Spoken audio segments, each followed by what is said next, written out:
تو فرمایا صبح قیامت اللہ ان اعمال پر بھی اجر عطا نہیں کرے گا.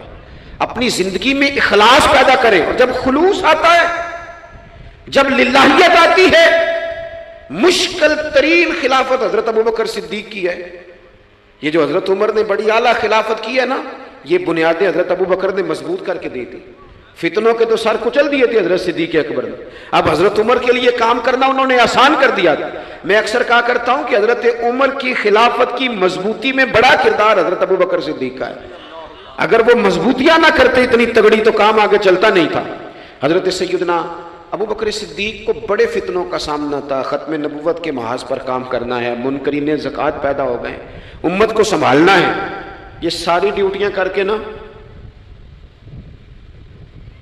دنیا سو جاتی تھی. وہ دنیا سو جاتی تھی. حضرت صدیق اکبر ایک نابینا مائی کے گھر میں جھاڑو دینے چلے جاتے تھے. جب بندہ مخلص ہو جاتا ہے نا، ایک نابینا معذور عورت جھاڑو دے رہے ہیں، جب تھوڑا سا وقت بچتا نا عصر کے لیے، یہ ٹائم میں نے اپنے لیے رکھا ہوا ہے، تو مدینہ شریف میں ایک بیوہ تھی جس کی 5-6 بیٹیاں تھیں، بیٹا کوئی نہیں تھا. اس کے گھر جاتے تھے، بکریوں کا دودھ دھو کے آتے تھے. معمولی آدمی نہیں، خلیفہ وقت کی بات. کس لیے؟ یہ کام روحانی تسلی کا باعث بنتے، یہ کام آپ کو سکون دیتے، یہ آپ کے اندر وہ طاقت پیدا کرتے ہیں کہ آپ لڑ سکتے ہیں دنیا سے. جب آپ کے پیچھے دعائیں ہوتی ہیں تو پھر میدانوں میں کھڑا رہنا آسان ہو جاتا. حضرت عمر فاروق فرماتے ہیں تیسرا دن تھا جناب صدیق اکبر کے وصال کو.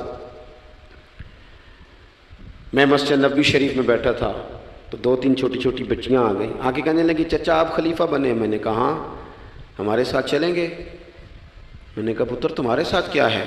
کہنے لگی ابوبکر صدیق عصر کے بعد ہمارے گھر آتے تھے، ہمارا بھائی کوئی نہیں، باپ انتقال کر گئے، بکریوں کا دودھ دھو کے دے جاتے تھے، کچھ بیچ کے گزارا کر لیتی تھی، کچھ پی لیتی تھی. 3 دن سے میری ماں رو رہی ہے، میری بہنیں روتی ہیں، اکھاں جدو میٹیاں زمانہ مینوں روے گا. اونج تے بے قدراں کچھ قدر نہ جاتی، کیتی خوب تسلی ہو، لیکن اکھاں جدو میٹیاں زمانہ مینوں روے گا. اپنا تے اپنا بیگانہ بھی مینوں روے گا. جدو نہ میں دسیا میں خاراں نوں میں خانے وچ، پھر جام ٹوٹ جان گے تے میں خانہ مینوں روے گا. کئی لک لک رون گے تے کئی بک بک رون گے. گلیاں دا یانا تے سیانا مینوں روے گا. اور کسی نے کہا تھا میرے مرنے پہ ہر سو شور مچ جائے گا دیکھو گے. یہ رحمت کی امید لگاتے کہا، کرم کی امید. آج سے کہا، نذرانے میں کہا کسی درویش نے.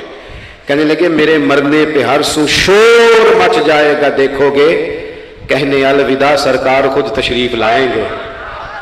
اور کسی نے کہا تھا کہ بعد مرن دے مکھڑا میرا ہو جاوے جے تازہ، پھر سمجھ لینا محبوب میرے نے آن پڑیا جنازہ.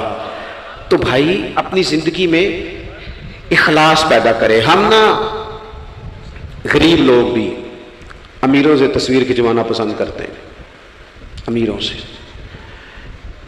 اپریشیٹ کرنا چاہیے محنت کرنے والے آدمی کو. جس کو پسینہ آ گیا نا ریڑھی پہ کھڑے ہوئے، وہ بڑا باوقار آدمی، اسے پسینہ آ گیا. میں ابھی بھی کبھی کبھی جوتا گنڈوا لیتا ہوں، چونکہ میں نے دیکھا ہے میرے ابا جی مجھے کہتے تھے لے جا جتیاں توڑے چ پا کے ساریاں گنڈا لیا.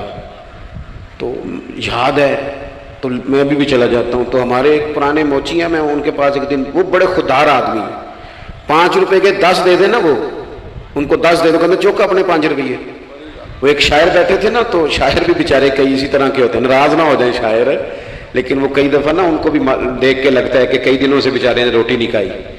تو وہ موٹی چادر لیے گرمیوں میں کسی چوک میں بیٹھا تھا نا شاعر، تو کوئی بندہ جاتے ہوئے 5 روپے دے گیا. اس نے کہا یہ کیا ہے؟ کہنے لگا کھانا شانا کھا لینا. پر شاعر نے کمال بات کی، اس نے کہا یہ آرزوئے کرم اور میں آپ سے کروں، یہ آرزوئے کرم اور میں آپ سے کروں، یہ بھیک اس کو دیجیے جس کا خدا نہ ہو. اور میرے اعلیٰ حضرت کیا کہتے ہیں؟ کہتے ہیں کروں مدح اہل دول رضا.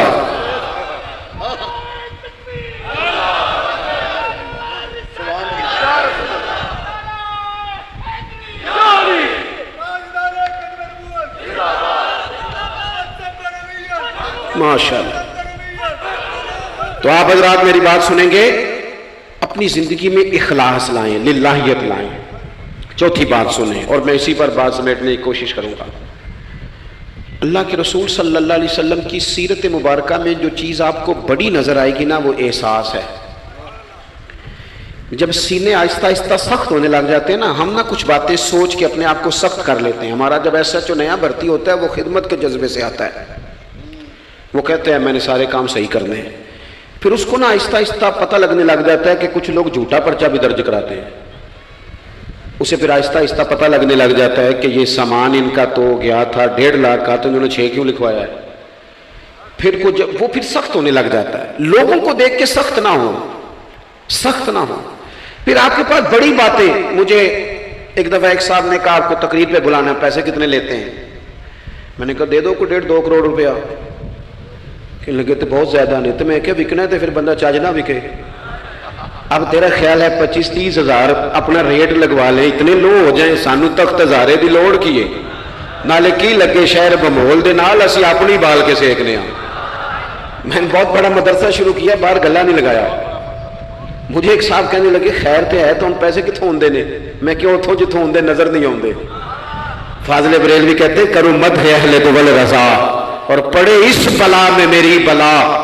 میں گدا ہوں اپنے کریم کا، میرا دین پا رہا ہے نہ نہیں. اور کون دیتا ہے؟ دینے کو منہ چاہیے، دینے والا ہے سچا ہمارا. میں نے تو معذرت بھی کرنی تھی. میرا خیال ہے کہ 35 سے 37 کے بیچ لوگ ایسے تھے یہاں سے جو آج صبح سے سر شام تک فون کرتے رہے کہ آپ نے چائے ہماری طرف پینی ہے، کھانا ہماری طرف کھانا ہے. میں ان دوستوں سے اکثر کہا کرتا ہوں جو میرے ساتھ ہوتے ہیں، میں کہتا ہوں کہ لوگ تلاش کرتے رہتے ہیں، ڈھونڈتے رہتے ہیں کہ رات رہنے کو جگہ ملے. اور ہمارا یہ حال ہے. کس نام پہ؟ رسول اللہ کے دین کے نام پہ، حضور کے دین کے نام پہ. اپنی زندگی میں احساس پیدا کریں. اگر آپ سخت ہو سکتے ہیں، کچھ بھی کہہ کے سخت ہو جائیں، کچھ بھی کہہ کے. مجھے میرے سنگی کہتے رہتے ہیں 7-8 گھنٹے کا آپ سفر کر کے جاتے ہیں تو آپ فوٹو والوں پہ سختی کریں، آپ کہیں کسی سے نہیں ملنا، میں نے ذرا آرام کرنا ہے، میں نے تھوڑا لیٹنا ہے. تو میں کہتا ہوں یار اپنی اوقات بھی تو ہمیں دیکھنی چاہیے تھی. کون کسی کو ملتا ہے؟ کوئی دور ہے. احساس پیدا کریں قوم کا، اپنے دل میں احساس لائیں. جب آپ سخت ہو جاتے ہیں نا تو پھر آپ سب کے لیے ہو جاتے ہیں. جب بندہ سخت ہو جاتا ہے نا، تھوڑا تھوڑا نا ہمیں لالچی بنایا گیا ہے. مختلف چیزوں پہ انعام رکھے گئے، مختلف رنگوں میں لوگوں کو مختلف انداز میں قائل کیا گیا، مزاجوں میں کچھ بھرا گیا ہے. وہ اس طرح کا ماحول بن گیا کہ باپ نے جوانی پتر کو دے دی. ساری زندگی وہ جو لوگ سعودی عرب یہاں سے گئے تھے 35 سال انہوں نے وہاں کمبل نہیں بدلا. جس کمبل میں انہوں نے جاتے خریدا تھا واپسی پہ بھی وہی تھا. رہائشیں یہاں بنی وہاں نہیں بنی. میں نے بیرون ملک ایسے لوگ دیکھے ہیں جو 3 وقت روٹی نہیں کھاتے، 2 وقت کھاتے ہیں کہ گھر پیسے بھیجنے. لیکن لالچ اتنا عروج پہ چلا جاتا ہے بعض گھروں کا، سب کا نہیں بعض کا، کہ اسی باپ کو جس نے زندگی لگا دی، بچے کہہ رہے ہوتے ہیں ابا جی آپ کو ڈھاب کا کام کر لیتے تو آج ہمارے وارے نعرے نہ ہو جاتا. مجھے ایک بزرگ فرمانے لگے پیر صاحب بالاں کو بھی عزت کران لی ابے دا مالدار ہونا ضروری جی. خدا را اس سے باہر آئیں، احساس پیدا کریں. جب احساس آ جائے، قرآن مجید نے میرے نبی پاک کی شان یہ بیان کی ہے کہ عزیز علیہ ما عنتم حریص علیکم بالمؤمنین رؤوف الرحیم. یہ کمال ہے، اس سے آگے کیا کوئی حاشیہ دے سکتا ہے؟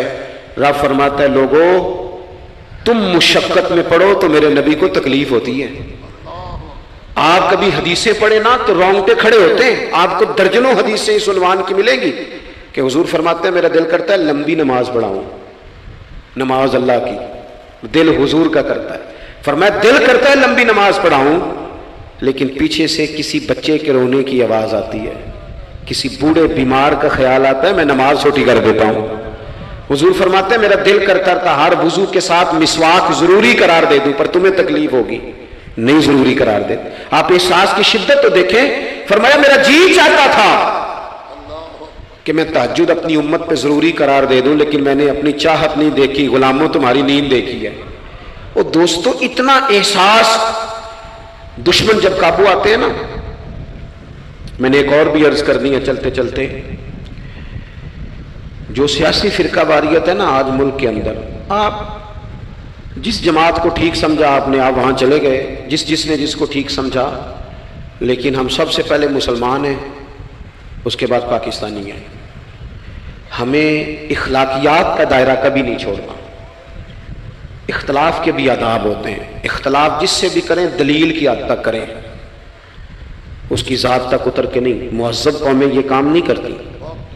حضرت ابو ایوب انصاری نے حضرت عمر سے اختلاف کیا اور سخت کیا، کہا جناب یہ آپ نے، حضرت عمر کو بات کرنے لگے تو حضرت ابو ایوب انصاری کھڑے ہو گئے، کہنے لگے، یا حضرت ابو ذر غفاری کھڑے ہو کے کہنے لگے نہ آپ کی بات مانیں گے نہ آپ کی اطاعت کریں گے۔ فرمایا میں نے کیا کیا ہے؟ تو کہنے لگے چادر تو ایک ایک بٹی تھی، تو آپ نے اسی چادر کا کرتا اسی کا تامت کیسے بنا لیا؟ حضرت عمر فاروق نے، انہوں نے سوال کیا تھا، حضرت عمر نے دلیل دی، فرمایا میرے بیٹے سے پوچھ لو۔ حضرت عبداللہ ابن عمر کہنے لگے ایک چادر چونکہ مجھے بھی ملی تھی میں نے اپنے ابا کو دے دی، لہذا کرتا بھی بن گیا۔ اور اب ہمارے ہاں نا دلیل ملنے پر بھی لوگ اعتراض نہیں چھوڑتے، کیونکہ ذاتی ہوتا ہے نا، دلیل تک تو اختلاف ہوتا نہیں۔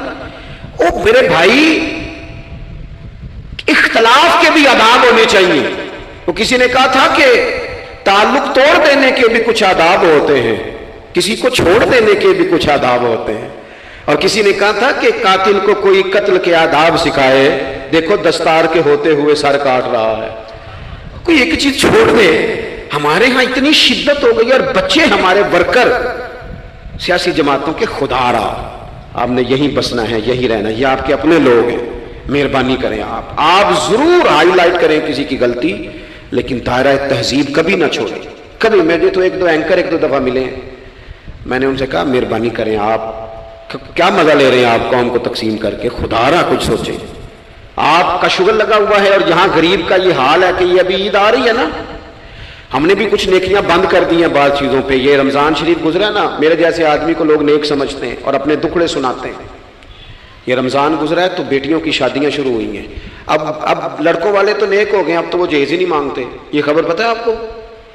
منڈے والے داج منگنا چھڈتا جی، وہ نیک ہو گئے۔ وہ کہندے اسی تہاڈے کو جہیز نہیں لینا، بس 600 بندے دی روٹی پکانی تسی، تے صحیح پکانی جے منڈے تے 11 ایکو واری آنا ہے۔ کبھی نہیں روٹی کھائی لڑکے کے دوستوں نے اپنے گھر۔ رمضان میں کھل کر سخاوتیں کرنے والوں، رمضان کے بعد بھی سوچا کرو، اور راشن ونڈن والے اور لوگوں، عیدوں بعد بھی بھوک لگ دیجئے، عیدوں بعد بھی بھوک لگ دیجئے۔ رمضان میں ثواب زیادہ ہے لیکن سخاوت تو سارا سال ہے۔ تو کچھ چیزیں ایسی ہیں ہمیں، حضرت سیدنا عمر فاروق نے جب جواب دے دیا نا کہ اس طرح ہے، اب وہ اختلاف دلیل تک تھا، اختلاف دلیل تک تھا، تو حضرت ابو ایوب انصاری اٹھ کے کھڑے ہو گئے، اعتراض کیا، جواب مل گیا تو پتہ کیا فرمانے لگے؟ کہنے لگے عمر رب تجھے میری طرف سے بہتر صلا دے، اب تو حکم کر، ہم سنیں گے بھی اور تیری اطاعت بھی کریں گے، اب ہم آپ کے پیچھے چلیں گے امیر المومنین۔ تو دلیل تک رکھیں چیزوں کو، دلیل مل جائے تو بات کو ختم کریں۔ تو میرے بھائی، احساس اپنی طبیعت میں جب ہم پیدا کرنے لگیں گے، احساس بڑی مشکل ہے غریب کی زندگی۔ امیر تو دوستی امیروں سے لگا لیتا ہے، جب انسان اپنی گاڑی میں سفر کرتا ہے تو پھر وہ کرایہ 5 روپے بڑھ جائے تو اسے تکلیف کوئی نہیں ہوتی، کیونکہ اسے پتہ ہی نہیں۔ بہت سارے امیروں کو تو پتہ ہی نہیں کہ گھی مہنگا ہو جائے تو گھر کے بجٹ پہ بوجھ کتنا پڑتا ہے، ان بیچاروں کو تو پتہ ہی نہیں، تو وہ اس احساس کو کیسے پیدا کریں گے؟ وہ نہیں کر سکتے، اس کے لیے وہاں سے گزر کے آنا پڑتا ہے۔ رسول پاک کی زندگی میں جو احساس کی شدت ہے اسے آپ سمجھیں۔ دشمن جب ہتھے چڑھتا ہے تو پھر، اور دشمن بھی سخت گیر قسم کا ہو تو بندہ اسے چھوڑتا نہیں۔